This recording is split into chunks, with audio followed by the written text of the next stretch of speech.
Start करेंगे। तो अब हम यहाँ पे इसके कार्बन कंपाउंड्स के प्रॉपर्टी पढ़ने वाले हैं, property of organic compounds and allotropes of carbon. Allotropes का मतलब कि कार्बन के और कहाँ कहाँ फॉर्म है, किस फॉर्म में देखने को मिलेगा। जैसे कि ग्रेफाइट है, ग्रेफाइट कहाँ पे मिलेगा, पेंसिल के जो नोक होता है उसमें, ठीक है। डायमंड, कोयला, ये सब जो है कार्बन के एलोट्रॉप्स है। और एक और है हमारा क्या, 660 बकनिस्ट्रेन फुलरिंग, हमारे बुक में भी लिखा हुआ फुटबॉल का स्ट्रक्चर है उसका, ठीक है। वो भी हम यहाँ पे देखने वाले हैं। तो एक एक करके देखते हैं। प्रॉपर्टीज ऑफ कोवलेंट कंपाउंड्स, क्या होता है प्रॉपर्टी उसकी कोवलेंट कंपाउंड्स की, ठीक है। तो पहला कह रहा है कि दे आर यूजली लिक्विड और gas due to weak force of attraction between their molecules, only some are solid. Exception तो केमिस्ट्री में बहुत है। एक्सेप्शन का मतलब क्या होता है कि होते हुए भी नहीं है, वो है बट वो नहीं है। जैसे कि देखो, खुद देखो, पेंसिल का लुक क्या है, ग्रेफाइट है, नॉन मेटल है, बट वहाँ पे क्या कर रहा है, नॉन मेटल होने का मतलब कि इलेक्ट्रिसिटी पास नहीं होनी चाहिए, बट इसमें तो पास कर रही है ना, प्रॉपर्टी उसकी फेल हो जाएगा। तो यानी कि कुछ ना कुछ उसके अंदर एक्सेप्शन देखने को मिलेगा, ठीक है।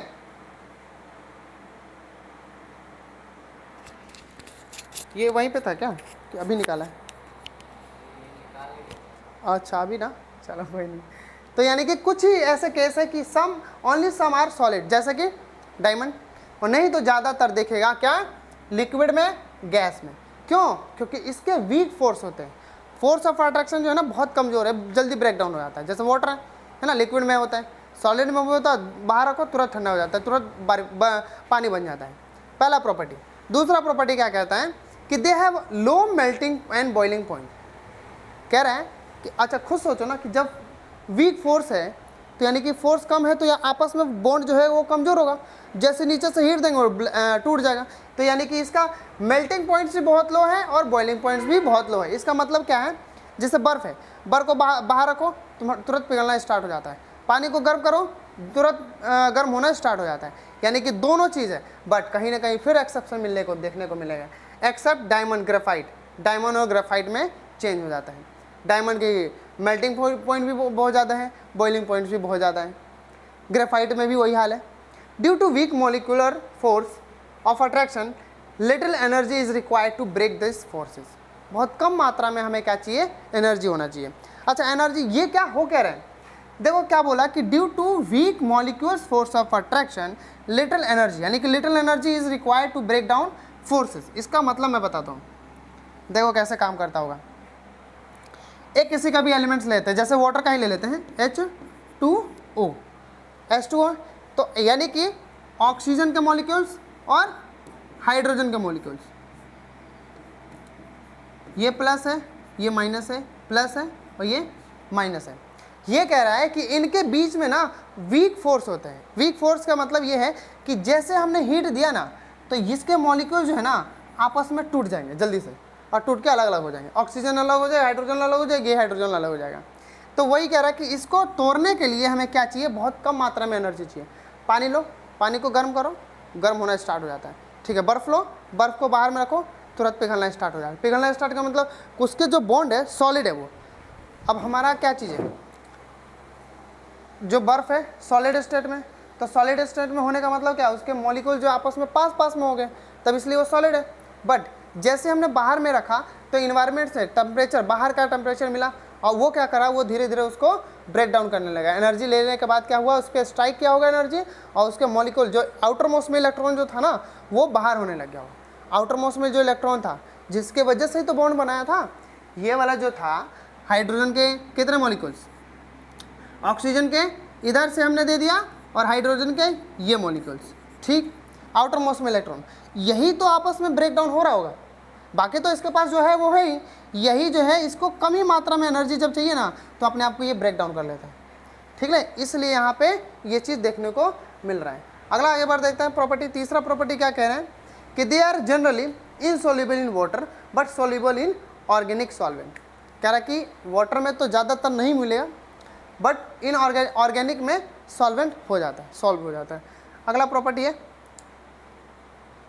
कि पुअर कंडक्टर्स होते हैं of heat and electricity because they do not contain ions. अब देखो कितना बढ़िया चीज़ लिखा है कि एक्सेप्शन यहाँ भी है, लिखा क्या इसने कि poor conductor of heat and electricity. Low graphite तो भी तो है, उसमें भी कार्बन का कंपाउंड है, वहाँ पे तो पास कर जाता है, करंट पास कर जाता है ना।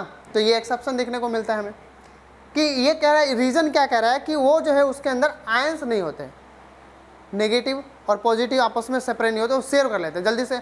जैसे देखो पता है क्या होता है, जब पानी को हीट करोगे ना तो टूटेगा जुड़ेगा, टूटेगा जुड़ेगा, टूटेगा जुड़ेगा। जो ठंडा होगा वो उसके साथ हाइड्रोजन कहीं ना कहीं खाली होगा, वो जाके उसके साथ चिपक जाता है, ठीक है। ये सब चीज़ें आगे जाके एक्सपेरिमेंट करोगे तब पता चलेगा कि कैसे आपस में ये निकलता है, हाइड्रोजन कैसे निकलता है। जब एक्सपेरिमेंट करोगे तो हाइड्रोजन जो है पॉप की साउंड की तरह पॉप पॉप करके निकलता है। शायद वो वाले चैप्टर में पढ़े होंगे, इससे पहले वाले चैप्टर में। अब देखते हैं कि अकरेंस ऑफ कार्बन, अकरेंस मतलब कहाँ कहाँ पाया जाता है, वो भी हम देख लेते हैं, ठीक है। फ्री स्टेट और कंबाइंड स्टेट। फ्री स्टेट अपने आप को फ्री में रहेगा, कंबाइंड मतलब कि जुड़ा हुआ होगा, ठीक है। तो डायमंड हो गया ये फ्री एकदम कार्बन में, ग्रेफाइट एकदम फ्री रहता है, बकमिस्ट्रीन फुलरीन C16 है। और ये कंबाइंड स्टेट का मतलब कि अकेला नहीं है, वो किसी और के साथ भी अटैच हो रखा है। किसके? Carbon dioxide. कार्बन डाइऑक्साइड बोले तो CO2 है ना, कार्बन डाइऑक्साइड। तो कंबाइंड में, और ये जो आपस में फ्री है, डायमंड का मतलब सिर्फ कार्बन कार्बन, ग्रेफाइट सिर्फ कार्बन, बकमिस्ट्रीन फुलरीन जो है वो भी सिर्फ कार्बन है, यहाँ पे मिक्स है। अब ढेर सारे है, कार्बोनेट हो गया, लाइमस्टोन हो गया, ठीक है, फॉसिल फ्यूल हो गया, कोयल हो गया, पेट्रोलियम हो गया, नेचुरल गैस हो गया, सब क्या है, कंबाइन हो रखा है। एलोट्रॉप्स ऑफ कार्बन जो कि अभी हमने देखा है। द वेरियस फिजिकली फॉर्म मतलब कि इसका अलग अलग फॉर्म है कार्बन का, which are elements can exist are called allotropes of the elements. Physically form जो है अलग अलग एलिमेंट्स एग्जिस्ट करता है जो कि देखने को मिलेगा। ग्रेफाइट ये हमारा डायमंड हो गया, ये पेट्रोलियम है, क्या है इसका पिक्चर तो साफ ही नहीं दिख रहा है, ये स्ट्रक्चर है उसका, इसका बकमिस्ट्रीन फुलरीन का है। देखो ये चीज़ तो पता चल गया कि ग्रेफाइट का स्ट्रक्चर, ओह ग्रेफाइट इस तरह से है, ये बकमिस्ट्रीन फुलरीन है। पता नहीं इसमें तो कुछ ऐसा लग रहा है कि चमकता हुआ दिमकता हुआ लिक्विड जैसा दिख रहा है, एक ये है तो लिक्विड में ही होता है ज़्यादातर। तो इसका स्ट्रक्चर इस तरह से है, ठीक है। इसमें कितने इलेक्ट्रॉन शेयर कर रहा है वो भी देखने को मिलेगा, ठीक है। इसमें C16 होता है। अब यहाँ पे एक प्रॉपर्टी देखना, ठीक है, ये बहुत ज़्यादा इंपॉर्टेंट है, डायमंड का प्रॉपर्टी, ठीक है।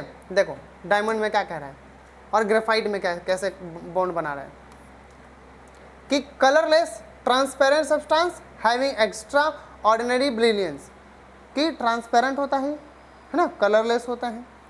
ग्रेफाइट में ग्रेइश ब्लैक ओपेक होता है सब्सटेंस, कैसा होता है, ब्लैक कलर का होता है, ग्रेइश ब्लैक होता है। Each carbon link to the 4 other neighbouring carbon atoms.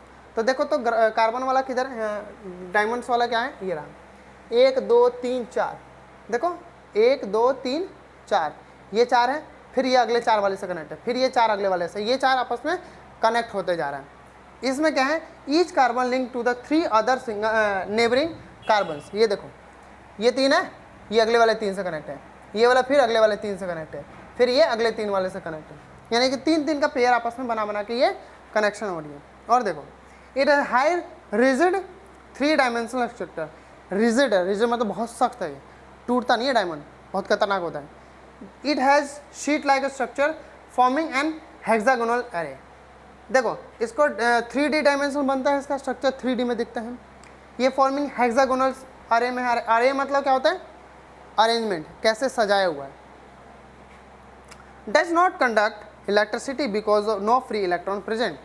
ये कह रहे हैं कि इसमें करंट पास नहीं होता है। करंट इसलिए पास नहीं होता है कि इसके इलेक्ट्रॉन फ्री नहीं है। अच्छा करंट कैसे पास करता होगा, कुछ आइडिया है? नहीं, ये देखो वायर है, ये वायर में इलेक्ट्रॉन जब फ्री रहता है तो वो मूव करता है, इधर से उधर मूव करता है, यानी कि पोटेंशियल डिफरेंस यहाँ पर जनरेट होने लगता है, जिसकी वजह से करंट पास करने, मतलब कि करंट फ्लो करने लग जाता है। वो सब चीज़ें इलेक्ट्रिसिटी वाले चैप्टर में पढ़ेंगे, इसमें नहीं होता है। कार्बन मतलब कि डायमंड में हमारा फ्री इलेक्ट्रॉन्स नहीं है। Conduct electricity due to the presence of free electron. इसके अंदर ग्रेफाइट के अंदर फ्री इलेक्ट्रॉन्स होते हैं, इसलिए इसमें कार्बन मतलब इलेक्ट्रिसिटी पास करता है।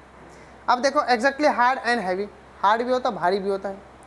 ये क्या है, सॉफ्ट होता है, light as the compare to diamond, diamond के मुकाबले ये सॉफ्ट होता है, ठीक है। यूजेस देख लो, diamond use the precious stone in jewellery, jewellery में यूज़ करते हैं, इस तरह से तो खतरनाक बनाया जाता है, किस तरह से ये शेप बना सकते हैं। Black diamonds are use for cutting glasses. Black diamond, ध्यान देना कि जो शीशा काटने वाले होते हैं ना, वो ब्लैक डायमंड का यूज़ करते हैं। अच्छा, ब्लैक डायमंड मतलब कि प्योर नहीं किया हुआ, प्योरीफाई नहीं कर रखा, जैसे मिलता है नेचर में उसी को निकाल के उसको यूज़ किया जाता है, ठीक है, काटने में। ग्रेफाइट, हाँ मतलब और की तरह ही यूज़ किया जाता है, उसको निकाला, उसको यूज़ किया, बहुत नुकीला होता है, एक बार इसको खींचा बस कट जाता है। ग्रेफाइट क्या यूज़ किया जाता है? इलेक्ट्रोड्स में, लुब्रिकेंट में, लेड पेंसिल में। लुब्रिकेंट में भी यूज़ किया जाता है, लुब्रिकेंट मतलब गाड़ी में जो यूज़ किया जाता है लुब्रिकेशन के लिए। इलेक्ट्रोड्स में भी यूज़ किया जाता है। तो इलेक्ट्रोड्स कहाँ पे? देखो इतना बड़े बड़े पेंसिल के बीच में, वो ये बैटरी जो होता है ना, देखो ये बैटरी वाली में कहाँ पे है बैटरी, ये इसके अंदर जो होती है, जो बिल्कुल सीधा लंबी लाइन होती है, ठीक है, वो इलेक्ट्रोड्स होती है। ये लिखा भी है कि electric conductors which are connected to positive और negative terminals of the battery, cathode and anode, इस तरह से बने होते हैं, ठीक है। बाकी हम लुब्रिकेंट वाला देखो, लेड पेंसिल वाला, एक मिनट, ये लुब्रिकेंट में देखो उन्होंने वहाँ पे पहुँचा दिया। Substance use to reduce the friction between the moving parts, ये वहाँ पे उल्टा बना दिया, यहाँ पे लुब्रिकेंट वाला, ठीक है। तो यहाँ पे ये कह रहा लुब्रिकेंट में ग्रेफाइट लुब्रिकेंट मतलब कि क्या बोलता है, फ्रिक्शन को कम करने के लिए यूज़ किया जाता है इसको। आगे देखो पेंसिल, जो कि अलग अलग यूज़ किया जाता है ड्राइंग बनाने के लिए। फ्लोरीन का देखो, एलोट्रोप्स ऑफ कार्बन, जो कि इस तरह से फुटबॉल की स्ट्रक्चर है, C16 से बोला जाता है इसका। Arrangement is the shape of the football की तरह, ये अलग से इसको बताया जा रहा है कि it's look like the geodesic dome design by US जो आर्किटेक्ट थे बकमिस्टीन फुलरिन, इन्होंने ही बताया था कि ये एक ऐसा भी मेटल है, ठीक है। अब देखेंगे कि अगला जो है ख़त्म।